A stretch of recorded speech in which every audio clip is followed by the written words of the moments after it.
پھر کرم ہو گیا میں مدینے چلا،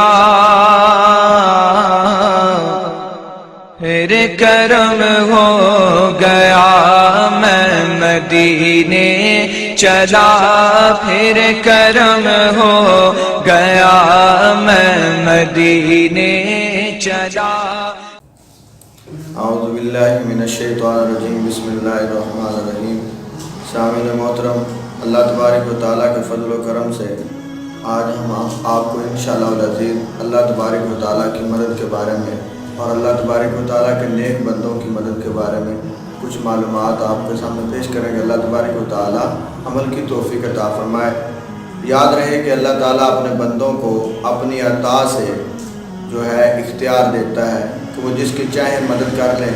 اللہ تبارک و تعالیٰ ان کو ایسے اختیارات جو ہے وہ اپنے کرم اور فضل سے دیتا ہے، اور اس اختیار کی بنیاد پر ان بندوں کا جو مدد کرنا ہے وہ اللہ تبارک و تعالیٰ کی ہی مدد کرنا ہے۔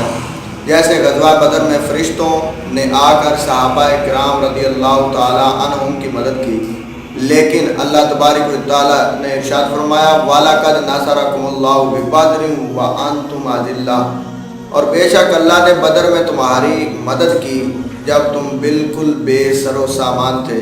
یہاں فرشتوں کی مدد کو اللہ تعالیٰ کی مدد کہا گیا، اس کی وجہ یہی ہے کہ فرشتوں کو مدد کرنے کا اختیار اللہ تعالیٰ کے دینے سے ہے، تو حقیقتاً جو ہے اللہ تبارک و تعالیٰ ہی مدد کرتا ہے۔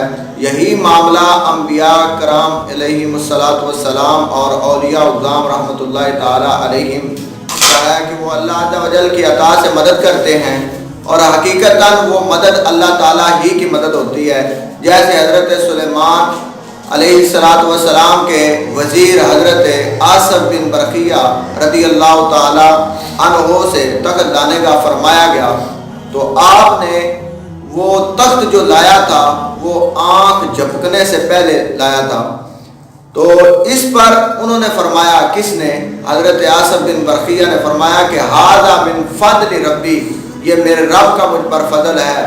تو اسی طرح تاجدار رسالت صلی اللہ علیہ وآلہ وسلم کی سیرت مبارکہ میں مدد کرنے کی اتنی مثالیں ہیں، اگر ان پر ایک کتاب لکھی جائے، ان کو جمع کیا جائے تو ایک ضخیم کتاب لکھی جا سکتی ہے۔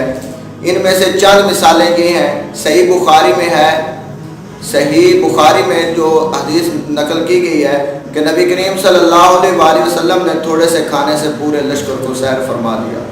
سبحان اللہ، اللہ اکبر کبیرہ۔ آپ علیہ السلام نے دودھ کے ایک پیالے سے 70 صحابہ کو سیراب کر دیا۔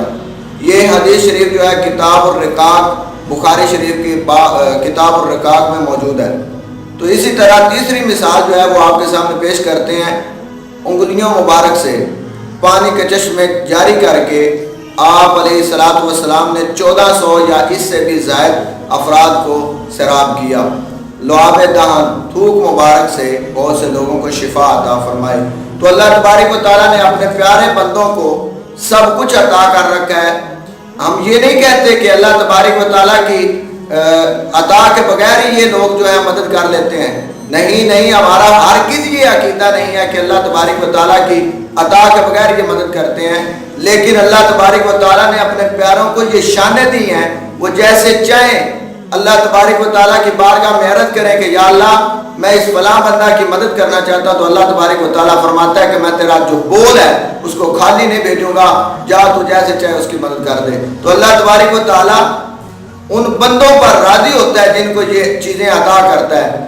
اگر آج ہم متقی اور پرہیزگار بن جائیں تو مجھے امید ہے کہ اللہ تبارک و تعالیٰ ہمیں بھی یہ چیزیں عطا فرمائے گا، اور ہم جو دعا کریں گے اللہ تبارک و تعالیٰ اسے قبول فرمائے گا۔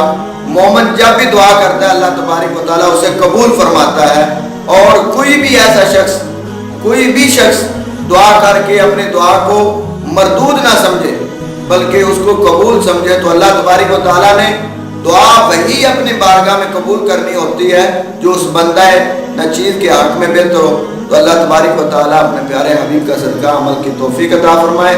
وما علیہ الا البلاغ المبین۔